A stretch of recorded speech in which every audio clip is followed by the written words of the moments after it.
Mark, always great to see you. Great to see you as well. Thank you. Happy Canada Day weekend. Happy Canada Day weekend. It's an How exciting pumped time. are you? Yeah. Yeah, I mean, this is, I think it kind of feels like a rite of summer and an opportunity to celebrate what makes this franchise so special, which is the only team in Major League Baseball representing a country. It's a good reminder for our players on how unique and special it is to play here.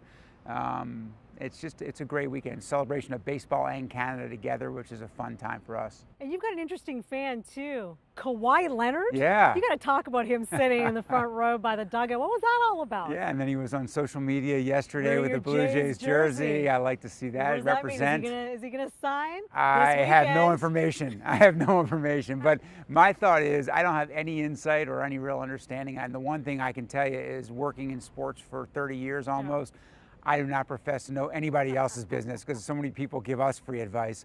But I can't imagine it'd be a better place for him to play coming off the emotion of what it felt like to win a championship here, seeing the reaction of the city and the country. And I'm not sure there's a better city to be in, period. It's why, I wanted to ultimately move here, so I can't imagine that he would find greener pastures elsewhere. Now listen, if you were in Montreal, they would say they're the better city. I have to ask you, I'd be remiss if I didn't. Yeah. There's chat about the Tampa Bay Rays possibly teaming up with a city in Montreal, not a city in Montreal, but doing half their games in Tampa, half their games in Montreal. What would that do for the Jays? Like, how do you feel about that? Yeah, I mean, I think there's kind of two hats. One's your straight business hat, and we're so proud to be Canada's team, and that would obviously change. But we also represent and appreciate the tradition of baseball in Montreal. It's a rich tradition.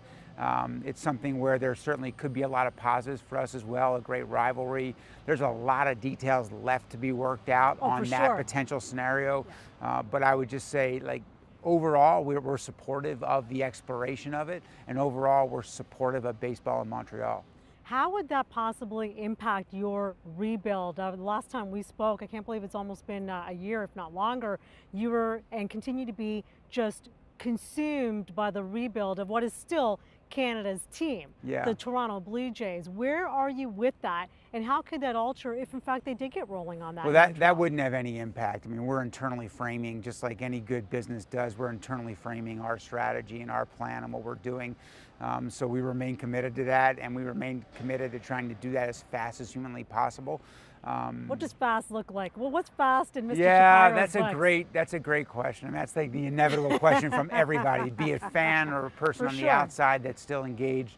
And really, because we're dealing with human beings, and there's no way to perfectly quantify human beings, there are things like other case studies, other examples, and we're positioned a lot better than some teams that have really turned it around pretty quickly, even teams like Minnesota and Houston and the Cubs, and there was a lot of years and years of losing for them to get where they are right now.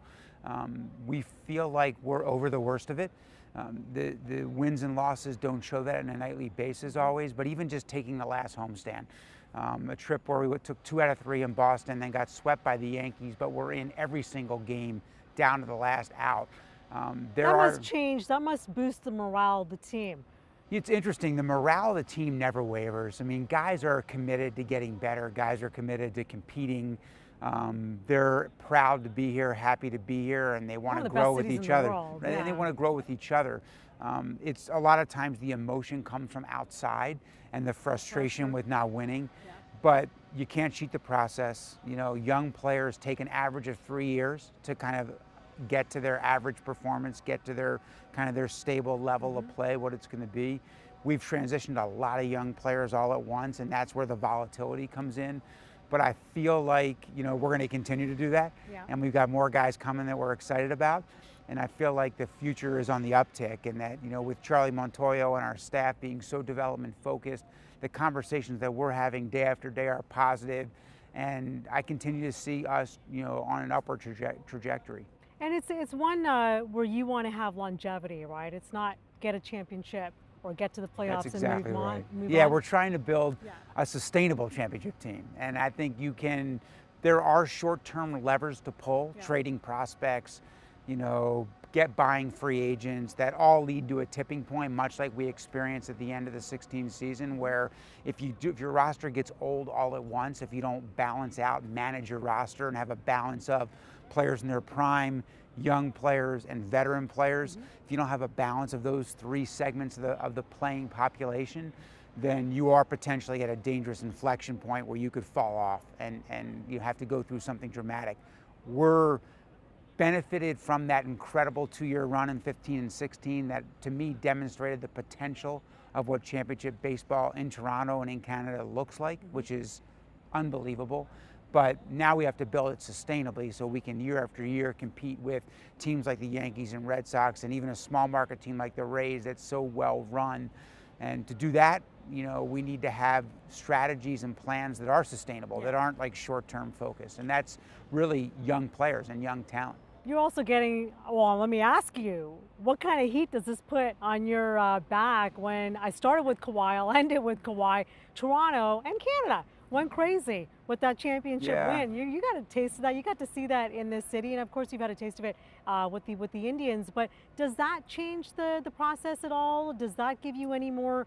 Does that change the strategy? It might give more motivation, you know. Again, but I think you look at what we experienced in 15 and 16, even falling short of a championship, and then seeing what the Raptors accomplished this year.